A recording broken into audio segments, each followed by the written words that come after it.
MCIA, this is their show tonight. Thank you, our longest show-running sponsor. They've helped us bring some amazing educational, informational content to all of you at home. And tonight, they're going to continue their series with education in the cannabis space. Thanks, guys. Thanks, everybody, for coming out. We're going to have a lot of fun here tonight. I am Eric McSwain, sitting next to Dr. J. I always wanted to sit next to Dr. J as a kid. Yes. It's good having you. You came down from St. Joe, is Yes. that right? Mm-hmm. Yes, awesome. I did. Max, Green Flower, good to have you on the show. Where are you calling in from today? Nice to be with you guys. I'm out here in Southern California. We're here to talk about the program here tonight. We're here to talk about what you guys are up to,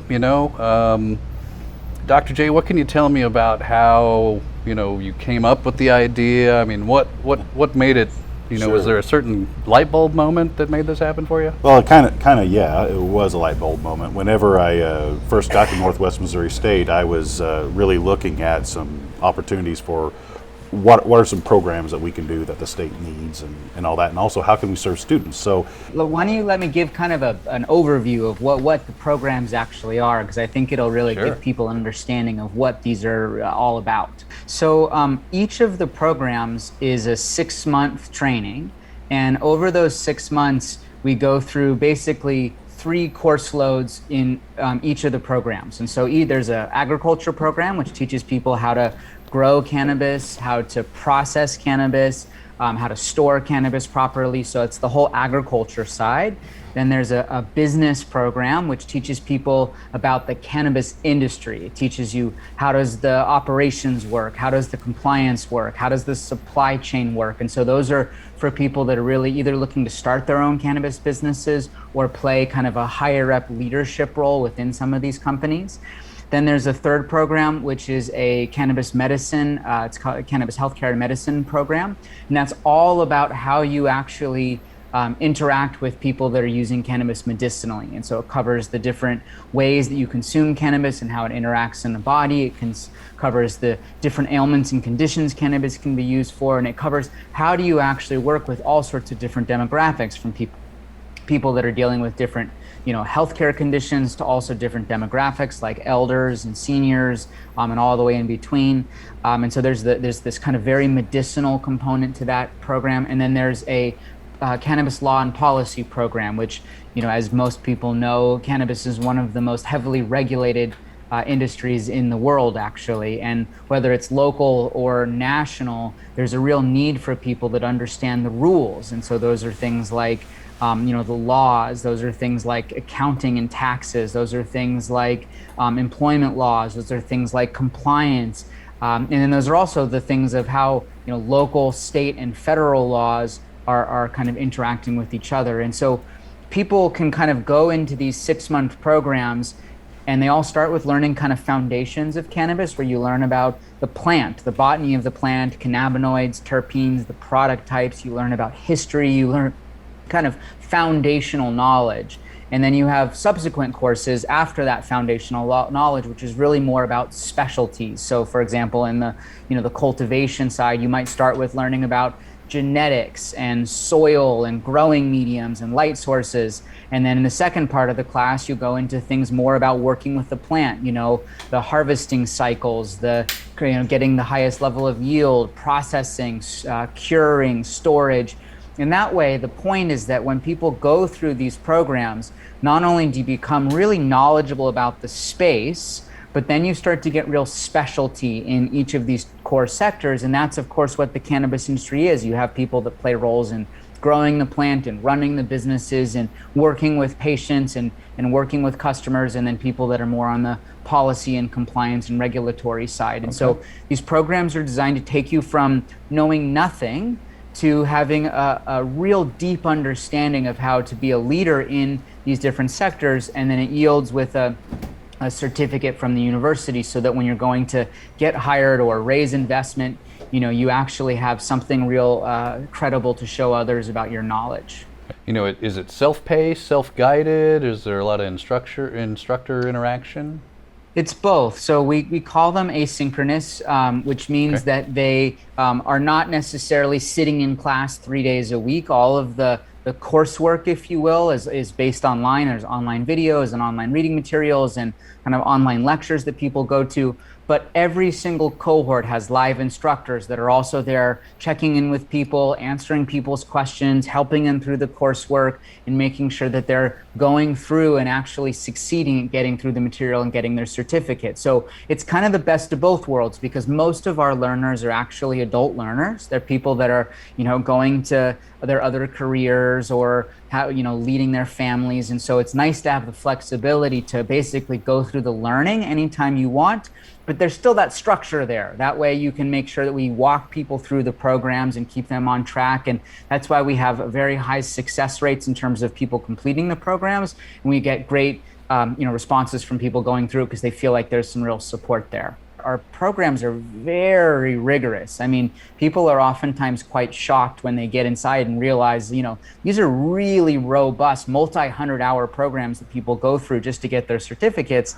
But then there's that live support to make sure that as you're going through it and have questions, there's always somebody there to, answer your questions. It's one thing to get a license, but I mean, operating any of these businesses isn't for the faint of heart. I mean, right. Is that, can you agree to that? I mean, what's it? It's what's the most it take? heavily regulated product on planet Earth. That's what people don't realize, is that, there aren't other products that exist right now that are under this intense level of scrutiny and limitations in terms of what you can and can't do. And so, learning the rules in the first place is such a big lift, but then, operationally learning how to follow those rules and then do that in a way that also allows you to scale and grow a business, it's really, really difficult. You go through all these levels in real depth. And the other advantage that we have, out here in California is that we have access to real deep legacy experts when it comes to the cannabis world. And so every person that has been selected to be an instructor in this oftentimes has literal decades of knowledge inside of the cannabis space. And so the cultivation course, for example, is filled with people who, propagated the cannabis cultivation scene here in Northern California, the people that have been innovating the genetics for literally decades, the people that, have created so much innovation in the space. And so again, it's not just your kind of random person teaching you this information. They're legacy experts that have literal decades of experience, and thus it brings a level of credibility and trust not only to the programs, but it's also super cool to be able to learn from those people inside of the programs. Northwest, I don't know how much you know or your audience knows about Northwest Missouri State University, but it is a fantastic university. We've been around since 1905. We are one of the many regional universities in this state. Missouri is really blessed with a number of excellent universities in this state. And so we're one of them, but we think we're just a little bit better than a lot of these others. Are there actual state governments that recognize the education? And, how many states are you in at this point? Well, we are in 9 states. We're in 9 states. All of these programs are offered as continuing education programs. And so they're, basically offered by the university. And really the issue is whether or not the employers see these as credible. And so that's why, I don't know if you heard in the very beginning, but we've taken a great amount of effort to build what's called our employer network. And that employer network is now filled with top cannabis companies throughout the whole nation, which are basically growing very quickly and are looking for well-trained people. And so they kind of poach our graduates or our certificate holders into their companies as people that they want to hire above and beyond everyone else. And so that network is growing both in terms of companies as well as in terms of adoption. And so it's gaining increasing level of acceptance as the industry continues to mature and grow. I'm a big proponent. One of our missions as a Cannabis Industry Association is to help with that education piece. Like we spend, more than half our time and budget on doing those sort of things. So folks out there, consider becoming a member. We accept members from all over. It's an important part of the industry. And we need this. We need this in Missouri. The more people know, the better. The more you can educate a friend, and you don't have to get up on a soapbox and talk down to them or anything weird. You just know where to point them to get the information they need, because that's what's going to lead us to normalization here in Missouri. This is the Ask Me Anything section. My name's Eric McSwain, and this is Chris Dalton from Happy Rock Farms. That's right. Not only is Happy Rock Farms a corporate member of MCIA, which those memberships go towards Shows like this, right? Because it's not free to produce a high quality show. We've got to have some talent come in, level up. Cat King, love it. So get involved with that. If that's something you'd like to support, we've got ultra low memberships. He's also the vice president of our board. I'm the chairman of the board at MCIA. We've got a certified caregiver program. We're doing advocacy in the space. We're helping to shape, hopefully what is going to be adult use coming to Missouri. There's a lot of things going on out there. I'm a caregiver for several patients, as is multiple people in my family. I've got stories to tell. I know you're a cultivator yourself. Are you, if I remember right, you're hydroponics, I'm a hydroponics guy. I've ebbed and flowed for a long time. That's just my style. And, one of the interesting things that I've learned that I open the store is that when new people come in, there's a billion different ways to get this plant to the end. And you just got to develop your own style, whether it be soil, whether it be water, deep water culture, growing in a plastic cup with a compact fluorescent bulb and a timer. You can get it to the end that way too. You just got to find your own style because we all have our idiosyncrasies, and there's certain jobs in cultivation that we hate.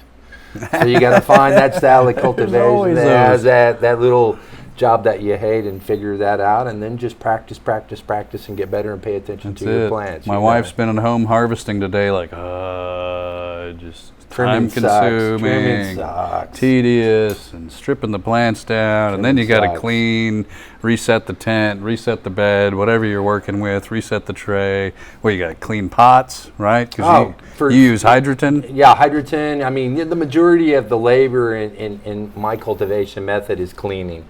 Clean reservoirs, clean trays, clean pipes, clean pumps. Clean is happy. I mean, light is your number one budget. You should be spending, in my opinion, at least 75% of your budget on your lights. I would agree with that. I would agree that that's what you shoot for. 36 hours or less, I'm going to be hitting the road to Yellowstone. On the motorcycle. What's your first question? Who's watching the garden? That was what I asked. Who's watching the garden? Who's watching the garden? So, for all you caregivers out there, I like to sign up one of my patients as a co-cultivator. Right? This is an important distinction. This means they can also access on their own that same grow. It's agriculture. It's challenging. It's not perfect. Every crop's different. Every run's different. The parameters are different. That's right. You try to apply science as much as you can, but really it's more about problem solving because things creep up. I've been doing it a long time, and I'm still learning, always learning. As I mentioned, I think it's really good to find a mentor of some sort, right? Or someone who knows a lot about growing, especially if they're local. Your local grow shops are a good way to network to help find that people. Emulate them out of the gate. First and foremost, do what they do if you're not sure.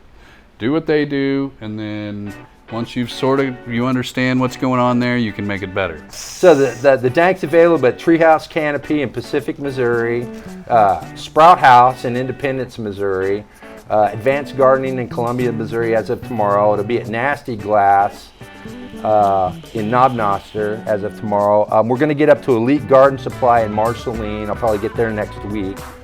Pressure Drop in Hillsboro. The Sleepy Trees Grow Shop. I got that right in Neosho. And the Grow Czars. Like Max said, it's the most heavily regulated business in the country. It's reefer friggin' madness, and I'm sick of reefer madness. That it needs to go.